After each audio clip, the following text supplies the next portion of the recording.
And then the only other thing, there was another thing I want to add. Oh, we got this black guy who I kind of wonder what his power is. The guy who was telling the kids that they shouldn't be there. Right? Yeah. Yo, Mr. Good Guy here, aka MGG, and you just joined a decent crew. We're just a group of guys who discuss, review, rank, and poke fun at all the things we love and hate in manga, anime, and everything else. So sit back and relax because it's all decent over here, man. Run it. I've been working on this record for a minute, still I feel like nothing that I do is good enough. My insecurities are prevalent, so they will seep into the music. And it's funny when other people see your pen as I'm using the... Alright, let's move on to Boku No Hero 135. 1 second, man. Chapter is called The Unpleasant... No, stop playing. The Unpleasant Discussion. In which, how does this start off? Everybody's in Night Eye's office or whatever. I guess all of the heroes or the high schoolers that have had some type of encounter that relates to the investigation that's at hand. So basically, Night Eye's giving everybody basically telling them why they're all there. And basically what their connection is with the investigation that's going on with OverHaul, and essentially, basically Red Riot, him being able to block that bullet that was shot at him. With that, they were able to determine what was inside the bullet that took away what's his name? Sun Eater's, that took away Sun Eater's power. Woo! He has his powers back though. Yeah, because I definitely thought he lost that shit for. That's definitely a good. I mean, but his power was damaged somehow. I don't understand how that works. Yeah. But his quirk was somehow damaged by the venom or serum, the blood shit. Yeah, that got shoved into him. So that's going to be some type of that's going to definitely take place somehow in the future.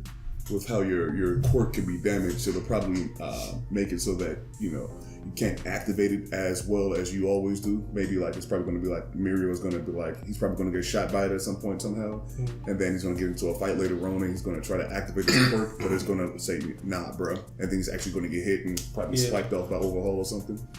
So that'll be fucked up if that happens. That nigga be dead as hell. Oh, of course. But we also learned that the bullets that were shot into Sun Eater that took his power, what was inside of there was blood and cells, in which they now suspect that the blood and cells were of OverHaul's daughter, in which also placed the importance of Deku and Lemillion, aka Mirio, because they actually had probably the best opportunity to bring her away. In which, while Night Eye is talking about this whole thing, these two are getting sucked more and more into this hole of regret and pain and thinking, why the fuck didn't I do anything about this? So as we get more into it, we also also learned that those two giant monsters that were fighting each other, they're part of organizations that worked in in a deal with OverHaul's group, in which they suspect that OverHaul is why they suspected that OverHaul is creating these bullets and selling them out to all of these distributors who are also selling them then to small gangs and organizations and so forth. So that's basically why not Boba Girl, but Gravity and Froppy and other chick, why they're in the mix with that. And essentially they tell us what OverHaul's power is, in which he's able to, if you guys remember. It's a symbol, he assembled object. Right. And that kind of fucked me up because I'm starting to wonder if somebody's dead, can he bring them back to life? Assemble and reassemble? Yeah. So that's going to be something interesting to think about in the future. We can probably find somebody who gets murked potentially by Hand Face Buddy, and which OverHaul just is like, you know what, I actually needed him, so let me just bring him back to life real quick. So that could potentially be some broken shit, low key. Don't sleep. Oh yeah. Don't fucking sleep. But we, at the end of the day, we see Muriel and Deku saying, you know what, fuck this shit. Next time we run into them, we getting Shorty back. Because we can't go. And I believe that's basically it. Unless there was any other details that you guys felt like I should have pointed out. Yeah, so the one thing I want to bring up is the fact that they have basically Find Me a Hero social media or whatever the fuck, where they can go and request heroes for specific missions and stuff, and that's how he got a lot of people to come there. So I just think that was an interesting concept to introduce, because now it can explain how basically like you can find like a specific hero for whatever mission you need to go on. And I'm sure Night Eye was like, he gathered the relevant people, but then he was like, okay, we gonna need like somebody with this quirk, and this quirk to help. So I thought that was cool. It was also interesting to see that he had another sidekick there. Though we didn't get too much information about him, he seemed like a pretty humble guy, because he was like, yo, I'm just a lowly sidekick, but I gotta drop some facts on you. The Centipeter is his name.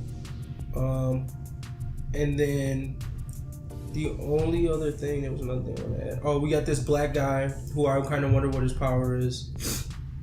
The guy who was telling the kids that they shouldn't be there. Right? Yeah, he bitch.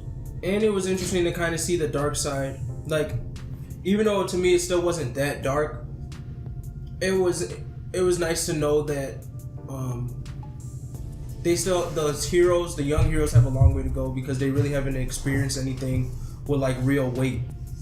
Like, them losing that girl is like serious, because they don't know what the fuck could be happening to her. She could have been being like beaten up and all types of shit, and they had a chance to save her and they didn't. And it was just like, yeah, this is some shit that real heroes have to deal with on a daily basis. It's not all just like, oh, there's a building falling down, I saved everyone in there. Like, no, sometimes you have to take like an L or whatever. So that was good to see. I fuck with my man Fat Gum and that explanation about Eraser Head's power versus the quirk. Yeah, that was one of the most interesting thing in the chapter to me. Yeah.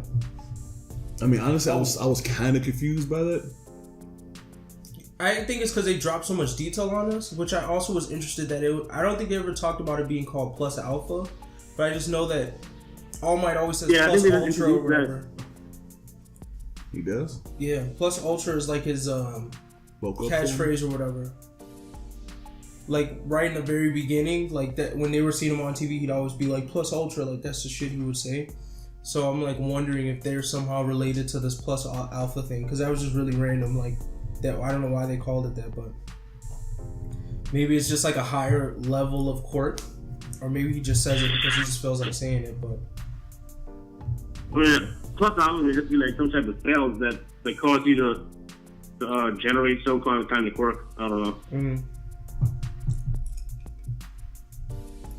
Yeah, no, I just like this chapter just gave us so much detail on like the setup for this arc, and then just even kind of the world. Like, that hero website thing was interesting for me, and I liked how we got they didn't keep us guessing what OverHaul's power. I'm glad they, like, I don't know how the fuck he figured it out. I'm guessing he, like, because he's been around for a while, somebody figured it out a while ago and he just pulled the information. But it's nice to know what the fuck OverHaul's power was, because I was hella confused for like a minute. And I think his daughter's ability kind of plays off of his power. I do kind of wonder what her mom is though.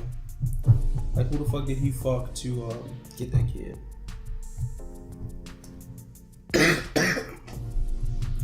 That's it for me though. Well, I'm assuming that most of what has to do with her power comes from him being able to disassemble objects. But hers being the power to disassemble quirks. Yeah, that's what I felt like. That's where I felt like the connection came from. But I do think that there's a fusion that happens, at least, and this is just basically going off Tokidori's power. Like, it seems like there's a fusion of quirks that happens from mother and father. So maybe the blood thing is lending from her mom's ability or something like that. I don't know. But the damaging part to me definitely was like a relation to OverHaul. Also, I thought it was weird that his quirk's name is OverHaul.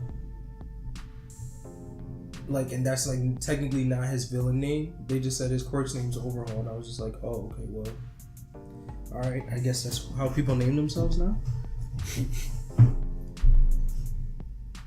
I mean, do we really have a lot of names for other quirks though? I've never seen nobody named in the story based off their quirk, where they like name their quirk and that's also like their villain name or what they're known by in the story. I can't really recall quirks having names much. Exactly, that's what I'm like. No, I think quirks have names. Isn't all for one or whatever? Oh, you're right. Quirk? Yeah, I mean, all for one is the name quirk. No, but I'm saying like most people's quirks didn't really have names to them. No, like if you like you know on the chapter, like you know the front page sometimes they give you an over summary of like certain characters. They usually name their quirk on those pages. Like if you're right, because they like what's his face's thing is called like hardening. Like yeah, they give him a name. Yeah, I mean they don't say it in the chapters usually, but they have names here. Yeah, it's just that some of them simple, like Bakugo's explosion. I'm looking it up right now. But that OverHaul name. Okay, I guess that was probably when I was binging through all the fucking chapters and it just, went right past me. Oh yeah, and even Eraserhead, his thing is the Erasure or whatever the fuck, which I think is a weird ass name. Yeah. Okay. The more you know. You ready to rate the chapter? Yep. I'm giving this one, I want to give it a lit, to be honest, for all the detail I got. But I'll be unbiased and I'll give it a decent as hell plus. Yeah, it was just a really satisfying chapter. Especially for one that's like a setup. I don't think I've read too many setups where I was like so interested in what was going on. Because there was no action in this chapter at all. It was just them talking about what his power was, giving the background and setting up the motivations for all the characters like going forward. So I definitely feel like the black guy might come into play a little bit more. He might be paired up with one of the younger heroes just to like poke fun at them some more and like give them more advice about like the difference between being like some dude in school and being like a real hero. So that's me, decent as hell plus. I don't think I'm ever disappointed when they get into more conceptual information with Boku No Hero Academia. So that's definitely a huge plus. They always get into whatever information that makes you think, makes you wonder what the hell is going to happen in the future of this show. Like, how is this information going to play? And how can I try to remember this information and predicting like how it's going to affect relationships between characters or how somebody's going to defeat another character in the end, given this information that they just learned, or basically how somebody's going to end up dying or potentially even coming back during the show, or how a person might end up switching sides, like the reason behind somebody switching sides and so forth. Seems like there's a lot of like background information that you have to try to withhold within each of these chapters, which makes it so much more important. So with this, I definitely give it a decent as hell. I'd give it a decent as hell minus. Like there was a lot of a lot of things that we got an explanation of Eraserhead's quirk. We finally know OverHaul's quirk. And then just the faces on Jackal and Bald Boy when they figured out what was going on. That was funny as hell to me. But yeah, I give it a decent as hell. Alright. Yo, thanks for watching the video. If you enjoyed what you saw, be sure to subscribe to the channel, like the video, and share the video. If you want to hear some more content, check out our other videos on the channel, or you can check out our podcast, The Decent Podcast, where we talk about all this and more. Links to all of our social media will be in the description box below. In the meantime, in between time, I gotta go get something to eat. I'm out of here. Peace. I want it all. I said I'm mentally tough. Oh, what you thought I would quit? Even on days when I feel at my worst, I will get off my ass and then get back to work. Law. Ain't nobody gonna get it for you. Better go ahead and get it by your motherfucking self. By yourself, nigga. Ain't nobody gonna get it for you. Better go ahead and get it by your motherfucking self. By yourself, nigga. Ain't nobody gonna get it for you. Better go ahead and get it by your motherfucking self, nigga. Ain't no damn excuses. All of those are useless. I don't ever use it. Don't ever confuse it. Law.